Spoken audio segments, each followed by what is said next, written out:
السلام علیکم ورحمۃ اللہ وبرکاتہ۔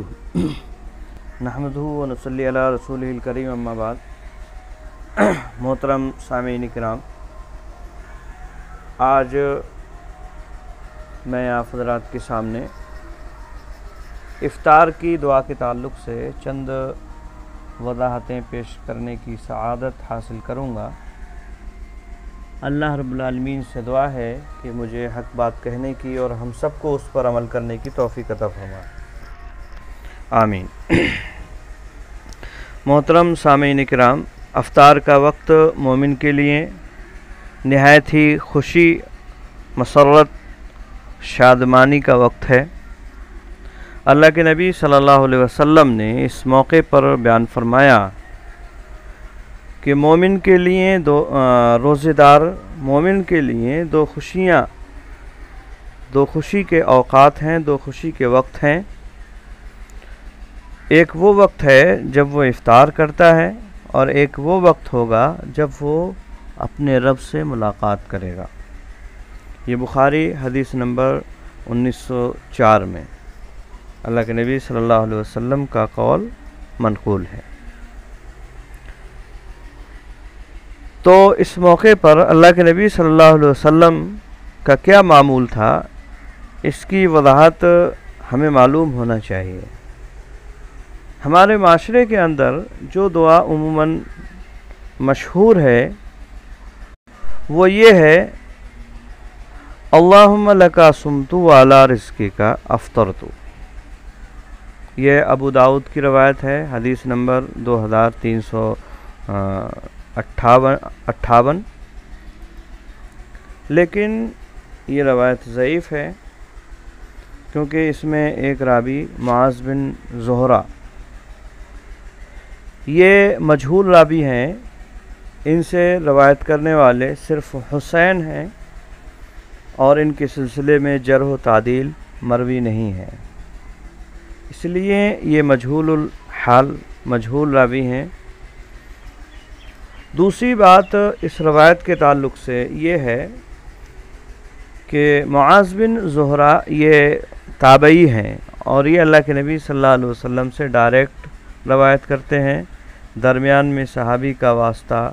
نہیں ہے۔ انہو بلغہ ہو کے الفاظ سے یہ روایت مروی ہے ابو داؤد میں،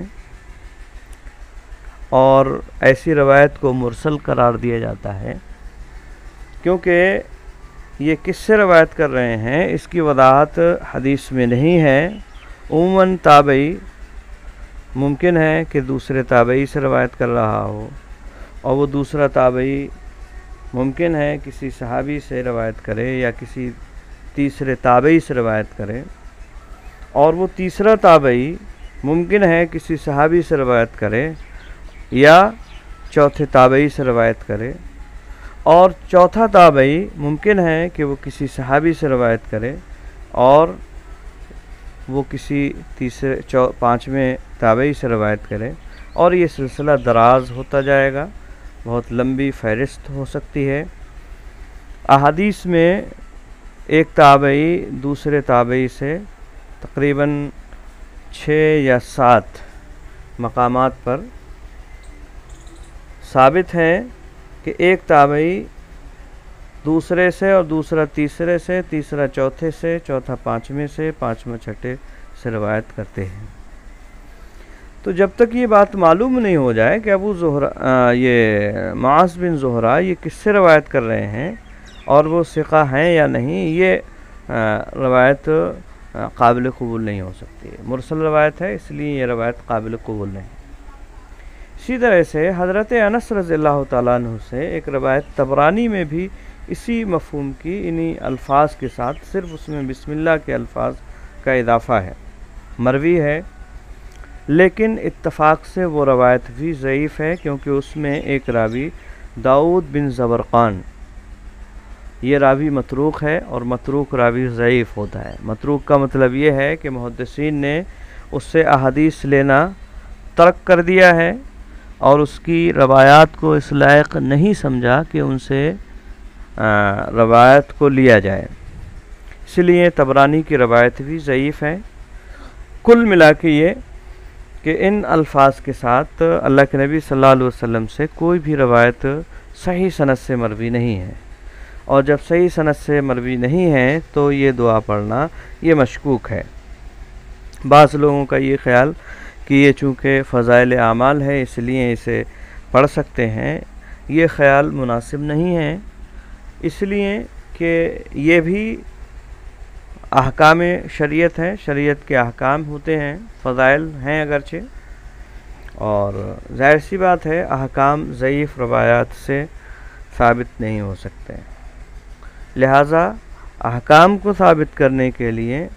صحیح روایت ہونا چاہیے، یا کم از کم حسن درجے کی روایت ہونا چاہیے۔ تو دعا کے افطار کے وقت کون سی دعا پڑھی جائے، اس تعلق سے ایک اور روایت حضرت عبداللہ ابن عمر رضی اللہ تعالیٰ عنہما کی ابو داؤد میں حدیث نمبر 2357 ہے،